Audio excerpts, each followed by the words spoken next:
presse, c'est l'ennemi du moment d'Emmanuel Macron, le Premier ministre australien Scott Morrison. Oui, depuis que l'Australie a annulé sa commande géante de sous-marins français, on ne peut pas dire que les deux soient les meilleurs amis. Ils ont bien pris soin d'ailleurs de s'éviter soigneusement cette semaine au G20 et à la COP26. Les invectives, c'est à distance. Épisode 1, dimanche, dans un couloir du G20.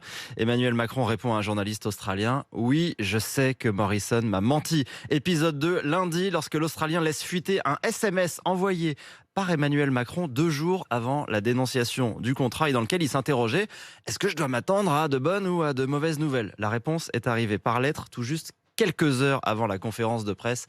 Voilà pour les méthodes bien peu diplomatiques, inélégantes, dit l'Élysée, de M. Scott Morrison. Et contrairement à Joe Biden, il n'y a pas vraiment d'apaisement pour le coup du côté australien. Pas vraiment, pas de tentative, pas d'excuse. Quand Joe Biden, lui, a reconnu une maladresse, Morrison ne cherche absolument pas à se justifier. Ou plutôt si, il dit que Macron n'était pas joignable lorsqu'il a voulu le prévenir. Ça vous pose le personnage, plus impulsif que diplomate. Scott Morrison, il a 53 ans.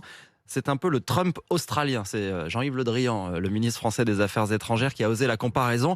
Un ministre australien dit de lui qu'il est changeant, sournois et indigne de confiance, dans une biographie qui a été publiée sous le titre « Premier ministre par accident ». Pourquoi par accident ?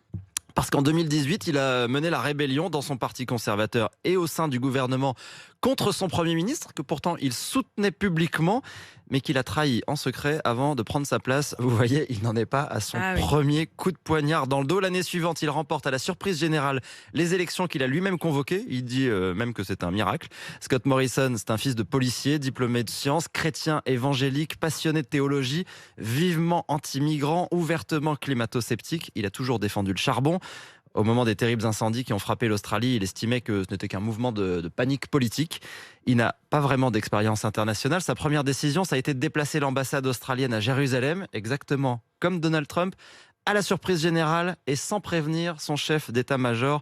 Ça lui vaudra quand même une médaille du mérite remise par Donald Trump lors d'un dîner d'État à Washington.